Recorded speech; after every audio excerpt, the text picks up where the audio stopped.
Bonjour tout le monde, bienvenue sur la chaîne YouTube de Technique Hobby Lausanne. Aujourd'hui, je vais vous présenter le V1200 de chez Horizon Hobby. L'avion est déjà sorti depuis un petit moment. Moi, je l'ai reçu avant Noël, donc ça fait environ 5-6 mois que je l'ai. On va regarder ensemble le contenu du carton et après le test de vol et ce que j'en pense, je vous dirai mes impressions. Au niveau de l'avion, on est sur 1,20 m d'envergure pour une vitesse de 230 km/h avec une utilisation d'un LiPo 6 éléments.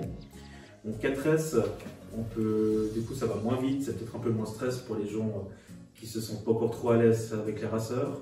L'avion fait du 180 km/h en 4S LiPo ou 230 en 6S. Le V1200, c'est le grand frère du V900 qui est sorti depuis 2 ans environ. Le V900 faisait 90 cm d'envergure, il n'avait pas de train d'atterrissage, pas de flap. Et là on est sur 1,20 m d'envergure avec train d'atterrissage et des flaps. L'avion il est un peu plus lourd, certes. Par contre au niveau de la finition, c'est juste magnifique. L'aile est renforcée à l'intérieur, là je force, c'est vraiment costaud. Heureusement. Heureusement. Là on retrouve 4 servomoteurs avec des pignons métalliques, aileron, flap, aileron. Tout est monté sur des chape à boules, donc hyper bien. On n'est pas sur des petites chapes plastiques comme sur les park zones. Là ils ont vraiment fait un gros effort là-dessus. Au niveau du jeu, il n'y a vraiment rien. Tout est installé, tout est vraiment très bien fini. Le train d'atterrissage ici, donc on verra après ce que ça vaut, si je l'éclate au premier atterrissage ou pas, je vous dirai. Pour la décoration, là ils sont partis sur du stickers. Voilà, ça se décolle déjà un petit peu. Non, bien sûr, hein. Donc, je sais pas combien de temps il est resté dans le carton. Il faut un petit peu appuyer pour remettre les autocollants. Et de l'autre côté, un mix entre de la peinture et des stickers pour la couleur anthracite. J'aime beaucoup la déco. On voit bien l'intrado et l'extrado, la différence. Le gros point fort, et là j'adore, ils ont déjà mis les connexions pour les cerveaux, il n'y a rien à faire. Ils ont mis un Y pour les ailerons, un Y pour les flaps et un Y pour les deux trains d'atterrissage. Justement sur le fuselage, on retrouve du coup les contrefiches. On n'aura plus qu'à emboîter l'aile et puis à mettre 4 vis. Les trinques sont déjà installés, on voit qu'ils sortent ici à l'arrière. La dérive est déjà fonctionnelle, déjà connectée au cerveau. Ils nous ont mis une petite roulette de queue à l'arrière, très chou. Je suis pas sûr que ça aide à quelque chose, en tout cas sur de l'herbe. Par contre, sur le béton, ça évite qu'on vienne frotter la dérive, donc vraiment très bon point. Cône en aluminium, magnifique, j'adore, hein, ça fait vraiment, ça a vraiment une belle gueule, avec une hélice APC. Là, ils n'ont pas mis les hélices noires de chez E-Flite, heureusement, ils nous ont mis une bonne hélice APC bien rigide. Pour la cabine, c'est dur. Voilà, au moins, elle va pas se tirer en l'air, hein. Ça je vous le garantis. Fixation de la cabine, donc un petit décrochement à l'avant, et puis derrière des aimants qui tiennent fort. On retrouve un régulateur de vitesse de 100 A qui va du coup réguler le moteur qui est de 800 kV. Et on retrouve une platine en contreplaqué avec des écrous à griffes qui vont du coup prendre les vis qui sont pour fixer l'aile. Et les servos également au pignon métallique 9 grammes pour la dérive et la profondeur. Ce que je vois, il y a déjà des sangles pour tenir la batterie. Et les raccords sont déjà tout installés. Les fiches sont étiquetées. Throttles, rudder, donc c'est vraiment tout prêt pour être installé avec un récepteur. Le V1200 existe en 2 versions, avec ou sans récepteur. Donc il est proposé avec le récepteur AS3X de chez Spektrum. Et moi j'ai préféré la version sans récepteur car je vais installer mon récepteur Futaba, donc j'avais pas besoin de récepteur Spektrum. Pour le stab, je ne les ai pas encore déballés mais ils sont finis, hein, il n'y a rien à faire. La charnière est déjà faite, le guignol est déjà posé. Petite clé en carbone pour les 2 stabs. Et on vient les fixer avec une vis directement perpendiculaire au stab.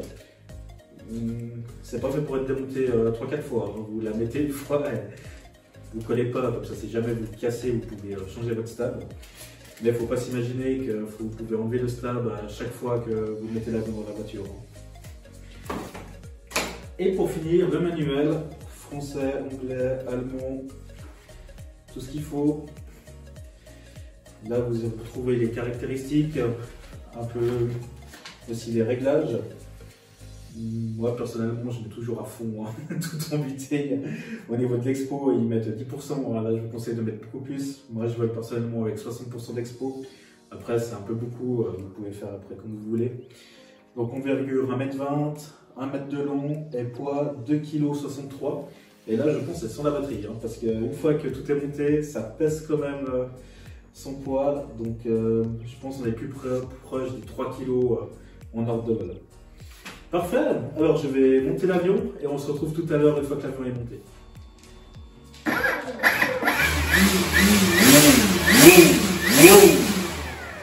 Ça pousse, ça tire plutôt. Je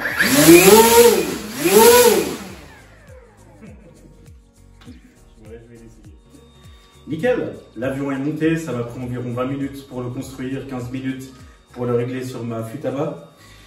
Au niveau du montage, aucune surprise, hein, tout est bien fait, j'ai pas besoin de repercer, d'utiliser des outils improbables, ni besoin de colle, donc vraiment tout est très bien conçu. Au niveau des réglages, j'ai pu faire déjà quelques expériences, je vais vous donner mes conseils. Donc les flaps, hein, hyper important pour venir poser, sinon ça allonge, il vous faut des flaps. Hein. Donc là ils sont bien descendus de 2 cm. Et j'ai fait un mixage flap profondeur un peu poussée, donc elle est poussée de 2-3 mm. Vous utilisez un programme mixte. Donc là, pas de flap, flap qui descend et la profondeur qui baisse un peu.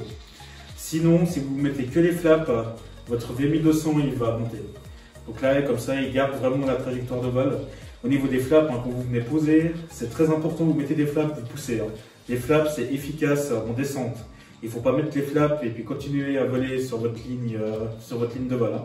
Vous poussez pour garder un petit peu de vitesse, surtout avec le V1200, hein, pour pas qu'il décroche. Au niveau des flaps aussi, j'ai mis une vitesse cerveau, donc les cerveaux descendent gentiment pour éviter des gros à-coups, surtout à cette vitesse. Au niveau du train d'atterrissage, donc là après, suivant votre radiocommande, vous pouvez choisir l'interrupteur. Au niveau du récepteur, il vous faut un 6 voies minimum. Avec un 6 voies, vous faites tout comme j'ai fait. Donc ça, il n'y a pas de problème.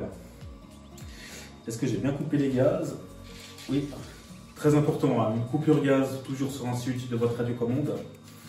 Et pour le train d'atterrissage, je l'ai mis sur un des gros switches ici.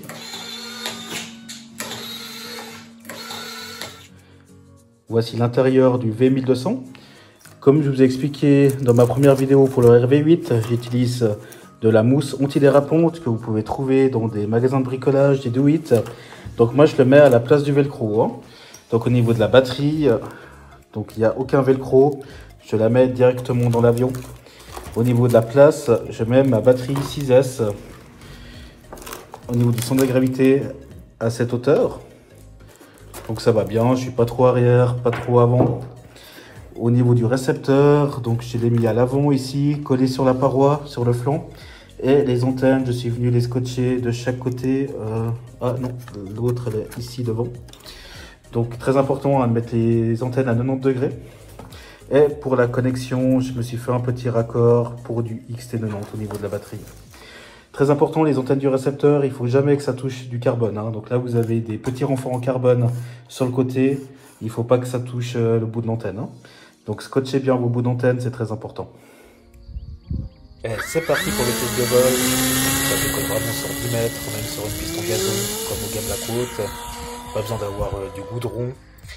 Au niveau de mon impression en vol, donc j'ai pu comparer le petit frère, le V900, avec le V1200.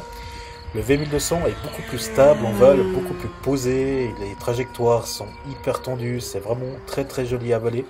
Par contre, c'est vrai que le V900, on avait plus la sensation de vitesse due à sa petite taille. Mais il n'y a pas une énorme différence. Hein. Au niveau de l'AQ6S LiPo, je suis environ à 4 minutes de vol, ça dépend tout comment vous volez. Donc ça vaut la peine de prendre 2-3 batteries quand vous montez au terrain. Au niveau de l'atterrissage, on va le voir. C'est quand même important d'être dans un club ou avoir une vraie piste de modèle réduit. Car je vois mal poser cet avion sur un chemin de campagne de 3 mètres. Par contre, comme vous pouvez le voir, l'atterrissage remonte tout en douceur. Merci beaucoup d'avoir regardé cette vidéo, j'espère que ça vous a plu. Mon impression finale par rapport à cet avion, c'est vraiment une merveille. Par rapport au petit, j'avais toujours peur quand je lançais, qu'il se retourne. Enfin, j'en ai craché un comme ça une fois lancé. Donc j'ai quand même fait une 50aine de vols avec. Mais du coup, avec le V1200, on décolle sur l'herbe en 10 mètres. C'est vraiment top. Franchement, il n'y a rien à dire. C'est un des meilleurs avions de chez Horizon Hobby que j'ai essayé. Pour les pilotes expérimentés, c'est quelque chose de très fun. Donc vraiment pour de la mousse, on est vraiment sur un avion incroyable à piloter. Et je vous incite vraiment à faire vous aussi l'expérience de pilotage avec ce V1200. Merci beaucoup et puis n'hésitez pas à venir nous rendre visite au magasin à Lausanne. Et je vous donne rendez-vous à la prochaine vidéo. Merci beaucoup.